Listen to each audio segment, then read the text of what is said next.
There was once a painter named Henry, known across his city as the man who could capture sunlight.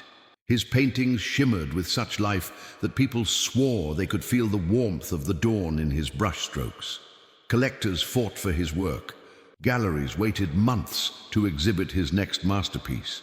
To everyone, Henry was living proof of talent fulfilled. But behind every bright canvas lay a truth he never confessed. Henry painted not out of love, but out of fear. Fear of being forgotten, fear that one day his gift would vanish. He painted to prove he was worthy of praise, not because he felt joy in the act. Then, one autumn evening, while finishing a mural in the cathedral, Henry slipped from the scaffolding. He awoke days later in the hospital, his eyes wrapped in bandages. The doctor's voice came soft, hesitant. "We did all we could. You've lost your sight." The silence that followed was louder than any scream. Days bled into weeks. The once vibrant painter now sat in darkness. He refused visitors, refused to eat, refused to speak. His hands, once so confident, trembled whenever they touched a brush. One afternoon, an old mentor, Master Orin, came to see him. Orin had once trained Henry when he was a boy. He said nothing at first, only listened to the painter's shallow breathing.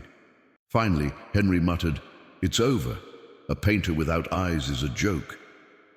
Orin smiled sadly. "Then tell me, my student, when you painted before, what did you truly see?" Henry frowned. "The light, the color, the beauty." "No," interrupted Orin. "You saw the surface of things. You painted what the eye could measure, not what the soul could feel. You were never painting light. You were painting approval." Henry felt anger rise. "Easy for you to say. You can still see." Orin stood, placed a rough stone into Henry's hand and said quietly, "Then learn to see again, not with your eyes, but with what remains." He left without another word. At first, Henry hated him for it, but as the days passed, the words echoed in the darkness. Learn to see again. He began to listen, truly listen, for the first time in his life. He noticed the way rain sounded like applause on rooftops, how each footstep had its own rhythm, how silence could hum like a low chord beneath everything. One night, a small accident changed everything. Henry reached for a glass of water and knocked it over, spilling across his desk. His fingers brushed through the puddle, and in that tactile blur, he imagined the way water felt, smooth, alive, endlessly shifting. He smiled for the first time since the accident. The next morning he asked for clay. If he couldn't see, he would sculpt. The first attempts were clumsy, distorted shapes, collapsed forms, but each failure taught him something about texture, weight, motion. Weeks turned into months. Word spread through the town. The blind painter was sculpting again. Most called it tragic. Others said it was madness.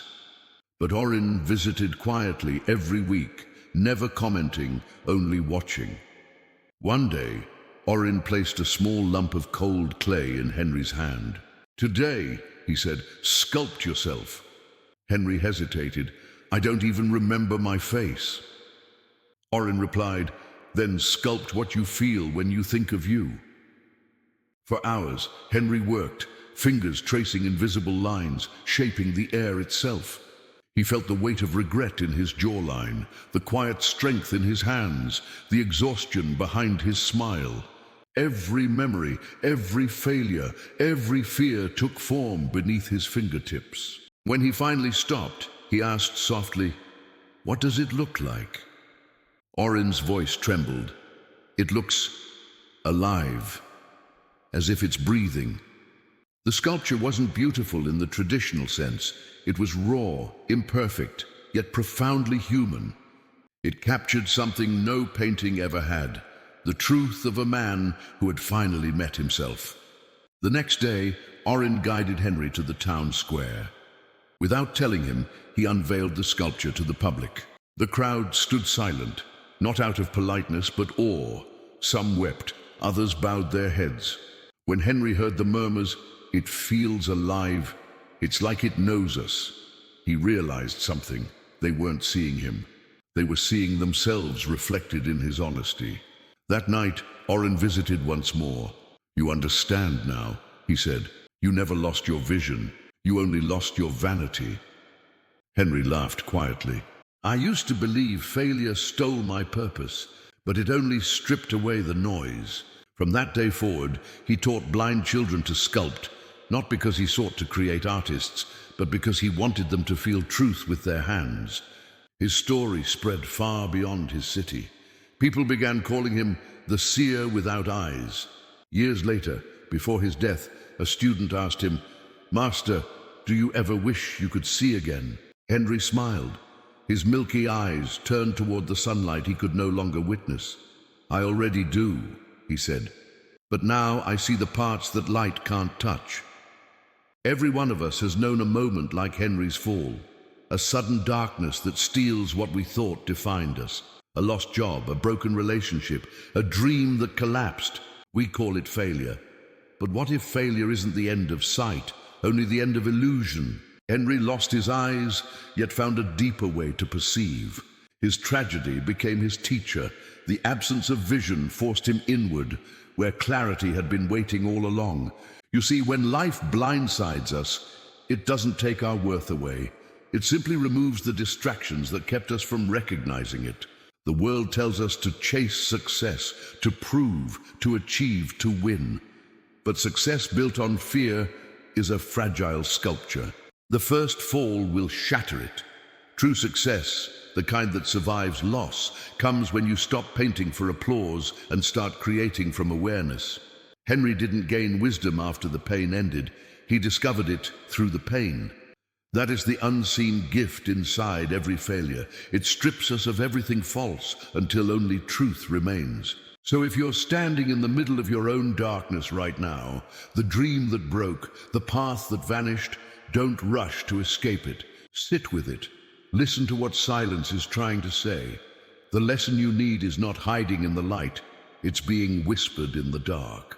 Because sometimes life has to take your eyes before it can give you vision. When he lost his eyes, he finally saw himself. And maybe that's what failure was always meant to do, to help us see what success made us blind to. If this story touched you, give it a like so it reaches someone who needs to hear it. And if you believe in stories that heal and awaken, subscribe. There's more truth waiting to be told.